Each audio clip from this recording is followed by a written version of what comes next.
এই ভর্তাটা এত মজা হয়েছে যে আপনাদের বলে বোঝাতে পারবো না। মানে খেলে বুঝবেন, গরম ভাত দিয়ে খেতে কিন্তু সেই লাগে এটা। চলুন দেরি না করে শুরু করা যাক। আমি এখানে অল্প করে ছোট চিংড়ি মাছ নিয়েছি, আমি নেড়ে ছেড়ে ভেজে নিচ্ছি। এবার আমি একটা চামচের সাহায্যে থেতলিয়ে নিচ্ছি। আমি আস্তে আস্তে রাখবো, বেশি মিহি করব না।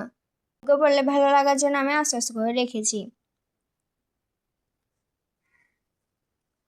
এবার আমি আগে থেকে এখানে অফ ক্যামেরায় টমেটো আর রসুন ভেজে নিয়েছিলাম। এবার আমি পেঁয়াজ কুচিও ভেজে নিচ্ছি।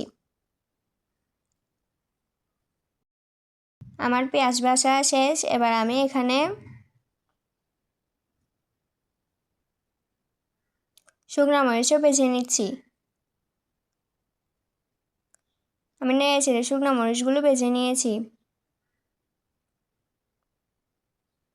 এবার আমি এখানে নিয়েছি শুকনো মরিচ, রসুন, টমেটো, ধনেপাতা, ভাজা চিংড়ি মাছগুলো আর পেঁয়াজ কুচি। তারপর সামান্য পরিমাণে লবণ দিয়ে আমি সব কিছু কষলিয়ে মেখে নিব।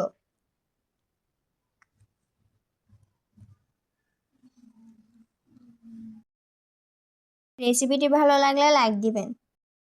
নিত্য নতুন গ্রামীণ ভিডিওগুলো পেতে চাইলে চ্যানেলটি সাবস্ক্রাইব করে রাখতে পারেন। আমি সব কিছু ভালো করে কষলিয়ে মেখে নিচ্ছি।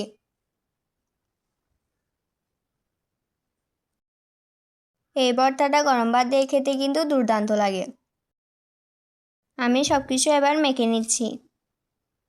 দেখুন দেখতে কতটা সুন্দর ও লোভনীয় লাগছে। আমার ভর্তা বানানো শেষ। এবার আমি সামান্য পরিমাণ সরিষার তেল দিয়ে আবারও সব কিছু মেখে নিচ্ছি।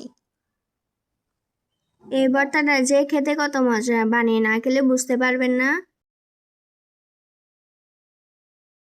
আমার কাছে খেতে কিন্তু অসাধারণ লেগেছে। আজকের মতো এখানে বিদায় নিচ্ছি। ধন্যবাদ সবাইকে। আসসালামু আলাইকুম।